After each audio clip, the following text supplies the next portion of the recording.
अस्सलाम वालेकुम स्टूडेंट्स। आज के इस लेक्चर में हम लोग लेवल ऑफ ऑर्गेनाइजेशन के बारे में पढ़ेंगे। तो हम लेवल ऑफ ऑर्गेनाइजेशन बेसिकली वो स्टेजेस होती हैं जिससे कि गुजर के हमारे पास एक पूरा इंडिविजुअल जो है वो बनता है, और फिर उस इंडिविजुअल से आगे जो है वो हमारे पास पॉपुलेशन, कम्युनिटी, बायोस्फीयर, यानी कि किस तरह हमारे पास एक प्रॉपर इन्वायरमेंट कॉन्स्टिट्यूट हो रही है, किस तरह जो है वो step by step different level से गुजरते हुए हमारे पास वो परफेक्ट इंडिविजुअल और परफेक्ट इन्वायरमेंट कॉन्स्टिट्यूट हो रही है। उसके पूरे क्या क्या स्टेजेस होती हैं उसके दरमियान में हम उसके बारे में स्टडी करेंगे। तो लेवल ऑफ ऑर्गेनाइजेशन बेसिकली 9 होते हैं। तो हम लोग स्मॉलेस्ट से स्टार्ट करेंगे और लार्जेस्ट की तरफ मूव करेंगे। तो जो सबसे पहला ऑर्गेनाइजेशन होता है लाइफ का, वो होता है सब atomic and atomic level. Smallest level of organisation में हमारे पास आ जाएगा सब atomic and atomic level. Atomic level में हम लोग देख लेते हैं कि एटम बेसिकली क्या होता है। कोई भी जो स्मॉलेस्ट यूनिट है, स्मॉलेस्ट यूनिट ऑफ मैटर, उसको हम कहेंगे कि क्या है, वो एटम है या स्मॉलेस्ट पार्टिकल ऑफ मैटर। अब वो जो स्मॉलेस्ट पार्टिकल हमारे पास एटम है, उसके भी अंदर डिफरेंट हमने पढ़ा था कि सब एटॉमिक पार्टिकल्स होते हैं, जैसे कि प्रोटॉन, इलेक्ट्रॉन और न्यूट्रॉन। तो उन सब एटॉमिक पार्टिकल से मिलकर के हमारे पास एटॉमिक लेवल बन जाता है, और ये जो सब atomic and atomic level combine होते हैं जब, तो हमारे पास मॉलिक्यूलर लेवल बन जाता है।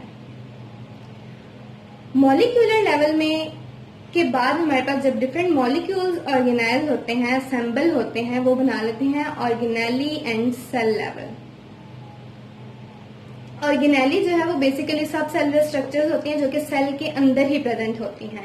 एक सेल होता है, उसके अंदर जो डिफरेंट सब सेलुलर स्ट्रक्चर होते हैं, जैसे कि एटम में जो है वो सब एटॉमिक पार्टिकल्स थे, इलेक्ट्रॉन, प्रोटॉन, न्यूट्रॉन। इसी तरह हमारे पास सेल के अंदर भी जो है वो सब सेलुलर स्ट्रक्चर्स होते हैं जिसको कि हम ऑर्गेनेली बोलते हैं। तो ये ऑर्गेनेलीज और सेल जो है वो जब कंबाइन हो जाते हैं आपस में, तो ये टिश्यू बना लेते हैं हमारे पास, tissue level of organization. Different tissues जब कंबाइन होंगे तो हमारे पास organ and organ system level बन जाएगा। यानी कि टिश्यूज जो है वो, जैसा कि कार्डियक टिश्यूज एग्जांपल ले लें। कार्डियक टिश्यूज बेसिकली हार्ट से रिलेटेड टिश्यूज होते हैं। अब वो हमारे पास कंबाइन हो रहे हैं तो हमारे पास एक ऑर्गन बना रहे हैं हार्ट, तो वो किस में आ जाएगा, organ and organ system level में। इसी तरह जब डिफरेंट ऑर्गन और ऑर्गन सिस्टम एक मतलब आपस में कंबाइन होते हैं तो हम हमारे पास क्या बना देते हैं, एक पूरा इंडिविजुअल बना देते हैं। जैसे कि हम ह्यूमन बीइंग जो है वो एक इंडिविजुअल है, ठीक है। हमारे अंदर डिफरेंट ऑर्गन है, स्टमक है, हार्ट है, लिवर है, इनका पूरा एक फंक्शन है। उसके फंक्शन को हम बोलेंगे बेसिकली कि वो ऑर्गन सिस्टम होता है। उसका एक सिस्टम होता है, पूरा फंक्शन होता है जिसके तहत वो काम कर रहे होते हैं। तो वो जब ऑर्गन सिस्टम मिल जाते हैं तो वो क्या बना देते हैं, इंडिविजुअल बना देते हैं। अब जब डिफरेंट इंडिविजुअल आपस में कंबाइन होते हैं तो वो हमारे पास पॉपुलेशन बना देते हैं। पॉपुलेशन की डेफिनेशन क्या होती है, a group of similar individual, यानी कि सेम प्लेस पे ही वो लोग और सेम टाइम पे ही जो है वो इंडिविजुअल जब प्रेजेंट होते हैं, at same place, same time और सेम स्पीशी भी होती है, यानी कि एक ही तरह के वो सारे इंडिविजुअल होंगे, तो वो क्या बना देंगे, पॉपुलेशन बना देंगे। फिर पॉपुलेशन जब डिफरेंट कंबाइन होती हैं तो वो क्या बना देते हैं, कम्युनिटी लेवल। कम्युनिटी में हमारे पास डिफरेंट पॉपुलेशंस आ जाएंगी। और जो लास्ट लेवल है वो बायोस्फीयर लेवल है। बायोस्फीयर में हमारे पास फिर जितने भी बायोटिक और एबायोटिक कंपोनेंट हैं मिल करके, जैसा कि लिविंग ऑर्गेनिजम्स हैं और नॉन लिविंग थिंग्स हैं, ये मिल के हमारे पास एक पूरा जो है वो इकोसिस्टम टाइप बना देती हैं, जिसको कि हम बोलते हैं कि ये बायोस्फीयर लेवल है। अब हम इन सब लेवल्स को one by one briefly discuss कर लेते हैं।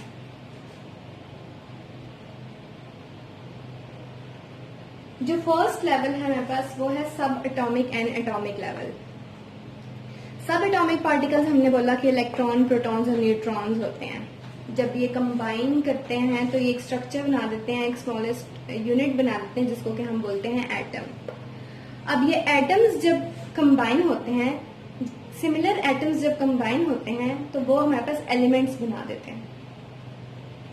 ठीक है, जैसे कि एलिमेंट्स हमारे पास डिफरेंट हैं, हाइड्रोजन, नाइट्रोजन, कार्बन, ये हमारे पास क्या है, एलिमेंट्स के एग्जाम्पल हैं। मैटर जो है वो हमारे पास जितना भी मैटर है, लिविंग मैटर है और नॉन लिविंग मैटर है, वो किससे मिलके बना है, एलिमेंट्स से मिलके बना है। हमने जो आज तक जितने एलिमेंट डिस्कवर कर लिए हैं उसकी तादाद कितनी है, 92, यानी कि 92 ऐसे एलिमेंट्स हैं जो कि हम लोगों ने डिस्कवर कर लिए हैं, जिसके बारे में हमें पता है। उन 92 एलिमेंट्स में जो 16 एलिमेंट्स हैं उसको हम कहते हैं कि ये बायो एलिमेंट्स हैं।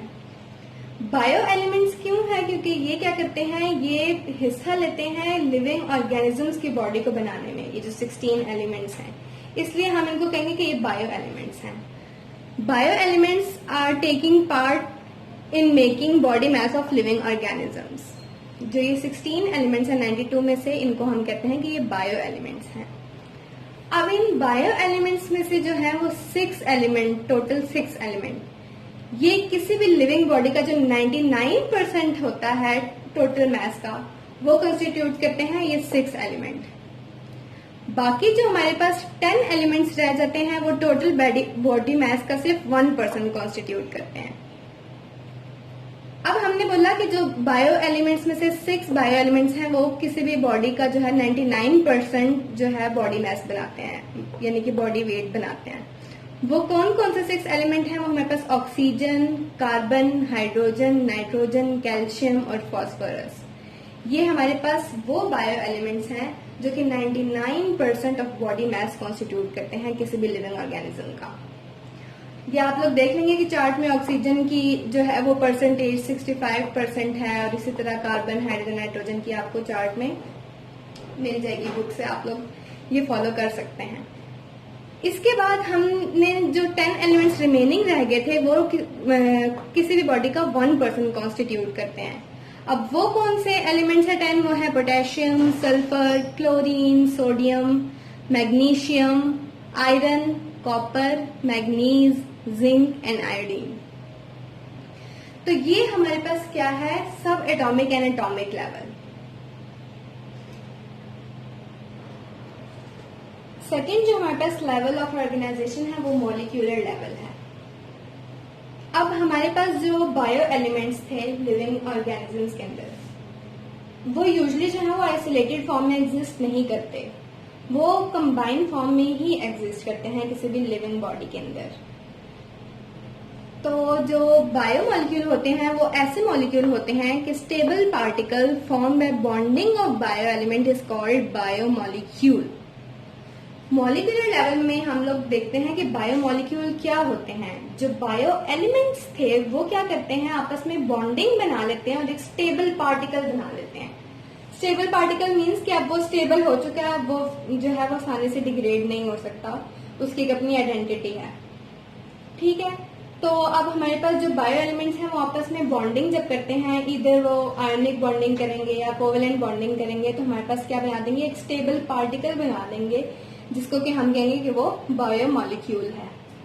फॉर एग्जाम्पल हम लोग कहते हैं कि हाइड्रोजन एक एलिमेंट है और ऑक्सीजन एक एलिमेंट है। अब हाइड्रोजन और ऑक्सीजन जो है वो लिविंग बॉडी के अंदर किस फॉर्म में एग्जिस्ट करते हैं, एक बायो मॉलिक्यूल की फॉर्म में। वो कौन सा मॉलिक्यूल है, वाटर। ठीक है, हाइड्रोजन और ऑक्सीजन हमारे अंदर कंबाइंड फॉर्म में एग्जिस्ट कर रहे होते हैं। ठीक है, एक स्टेबल मॉलिक्यूलर फॉर्म में एग्जिस्ट कर रहे होते हैं। इसकी एग्जांपल है वाटर, लिविंग बॉडी के अंदर जो प्रेजेंट होता है। ठीक है, अब आगे इस बायो मॉलिक्यूल की जो है वो फर्दर 2 टाइप्स हैं। फर्स्ट टाइप माइक्रो मॉलिक्यूल और second macro molecule. Micro word खुद इंडिकेट कर रहा है कि ये स्मॉल मॉलिक्यूल्स होते हैं। अब स्मॉल मॉलिक्यूल्स हैं तो इसका मतलब है कि इनका जो मॉलिक्यूलर वेट है वो भी लो होगा। Micro molecules are with low molecular weight. इसकी एग्जांपल में क्या आ जाएंगे, हमारे पास ग्लूकोज और वाटर। इनका वेट क्या होता है, बहुत ही कम होता है। ये हमारे पास माइक्रो मॉलिक्यूल है।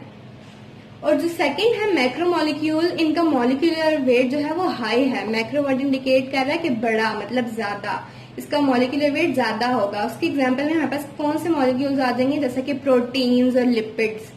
इसका जो वेट होता है वो क्या होता है, ज्यादा होता है। तो ये हमारे पास था molecular level of organisation. Third जो हमारे पास लेवल ऑफ ऑर्गेनाइजेशन है वो ऑर्गेनेली एंड सेल लेवल है। अब जो हमारे पास बायोमोलिक्यूल्स बन गए थे, ये क्या करेंगे कि एक स्पेसिफिक वे में ऑर्गेनाइज होंगे और हमारे पास क्या बना देंगे, ऑर्गेनेलीज बना देंगे। Biomolecules assembled in a particular way and form organelle. Organelle क्या है, जैसे कि मैंने आपको जब ओवरव्यू दिया था तब भी मैंने डिस्कस किया था कि ऑर्गेनेली जो है वो सब सेलुलर स्ट्रक्चर होती है जो कि सेल के अंदर मौजूद होती है। Organelles are subcellular structures and when they combine they form cell. जब ऑर्गेनेलीज आपस में कंबाइन होती हैं तो ये क्या बना देती हैं, एक सेल बना देती हैं, एक यूनिट सेल जो है यूनिट ऑफ लाइफ एक बना देती हैं। अच्छा, नेक्स्ट है हमारे पास कि ऑर्गेनेली जो है वो स्पेसिफिक फंक्शन परफॉर्म करती है। फॉर एग्जाम्पल हमारे पास माइटोकॉन्ड्रिया क्या है, एक ऑर्गेनेली है, यानी कि सेल के अंदर सब सेलुलर स्ट्रक्चर है। जिस तरह से एटम के अंदर प्रोटॉन, इलेक्ट्रॉन, न्यूट्रॉन्स ये सब सेलुलर स्ट्रक्चर्स थे, इस तरह हमारे पास सेल के अंदर जो है ऑर्गेनेली एक माइटोकॉन्ड्रिया है। इसका फंक्शन क्या होता है, ये सेलुलर रिस्पिरेशन में हेल्प करती है और जो एनर्जी प्रोवाइड करती है हमारी बॉडी को। और जो राइबोसोम नेक्स्ट एक ऑर्गेनेली है, ये क्या करती है, इसका फंक्शन क्या है राइबोसोम्स का, कि ये प्रोटीन सिंथेसिस में हेल्प करती है, प्रोटीन्स बनाने में हेल्प करती है। इसी तरह जो है सेल में क्या होता है, डिवीजन ऑफ लेबर हो जाती है। ये ऑर्गेनेलीज क्या करती हैं, अपना अपना फंक्शन जो है वो डिवाइड कर लेती हैं कि एक सेल है उसमें इस ऑर्गेनेली ने जो है कौन सा फंक्शन परफॉर्म करना है और कौन से ऑर्गेनेली ने कौन सा स्पेसिफिक फंक्शन परफॉर्म करना है। तो इस तरह से सेल के अंदर डिवीजन ऑफ लेबर हो जाती है। अब हमारे पास क्या होते हैं कि दो तरह के जो हमारे पास ऑर्गेनिजम्स होते हैं, एक तो प्रोकैरियोट्स, एक को हम कहते हैं जो कि प्रिमिटिव होते हैं हमारे पास, और एक यूकैरियोट्स, यानी कि यूकैरियोट्स जो कि हमारे पास एडवांस हम कह देते हैं ऑर्गेनिजम्स हैं। जो हमारे पास प्रिमिटिव ऑर्गेनिजम्स हैं जिसको कि हम प्रोकैरियोट्स भी बोलते हैं, ये सिर्फ सिंगल सेल पे कंसिस्ट होते हैं मोस्टली। जैसे कि हम एग्जांपल ले लेते हैं यहाँ प्रोकैरियोट्स में बैक्टीरिया की। बैक्टीरिया एक सिंगल सेल पे कंसिस्ट होता है और उसके अंदर जो है वो ऑर्गेनेलीज प्रेजेंट होती हैं। बैक्टीरिया एक सिंगल सेल ऑर्गेनिज्म है, वो प्रोकैरियोट्स में हमारे पास आ जाएगा। इसी तरह यूग्लिना, पैरामीशियम, ये सब भी हमारे पास प्रोकैरियोट्स में आ जाएंगे। इसके बाद हमारे पास आ जाते हैं यूकैरियोट्स। यूकैरियोट्स में जब फंजाई, एनिमल्स और प्लांट्स, ये क्या होते हैं, ये ऐसे ऑर्गेनिजम्स हैं जिसकी बॉडी ट्रिलियंस ऑफ सेल्स पे कंसिस्ट होती है, यानी कि बहुत सारे सेल्स मिल करके जो है वो क्या बना देते हैं, यूकैरियोट्स बना देते हैं। तो ये था हमारे पास ऑर्गेनेली एंड सेल लेवल कि किस तरह से बायोमोलिक्यूल से ऑर्गेनेली और फिर आगे से सेल बनते हैं। नेक्स्ट हमारे पास आ जाता है टिश्यू लेवल। अब जब सेल्स तक हमारे पास जो है वो फॉर्मेशन हो गई थी, अब क्या होता है कि जब सिमिलर सेल्स क्या होते हैं, कंबाइन होते हैं, तो वो क्या बना देते हैं, टिश्यू हमारे पास बना देते हैं। Similar cells performing similar function are organized into groups and form tissues. Similar cell हैं तो जाहिर सी बात है कि वो फंक्शन भी क्या करेंगे, सेम ही परफॉर्म करेंगे। तो जब वो सिमिलर सेल्स आपस में कंबाइन होंगे तो हमारे पास क्या बना देंगे, वो टिश्यू बना देंगे, सेल से टिश्यू बन जाएगा। इसके एग्जाम्पल में हम लोग देख लेते हैं कि प्लांट टिश्यूज में कौन कौन से टिश्यू हैं, epidermal tissues, ground tissues. Epidermal tissues plant की जो है वो आउटर बॉडी जो है वो बना रहे होते हैं एपिडर्मल टिश्यूज, यानी कि जो प्लांट के आउटर बॉडी पे टिश्यूज प्रेजेंट होते हैं उसको हम एपिडर्मल टिश्यूज कह रहे होते हैं।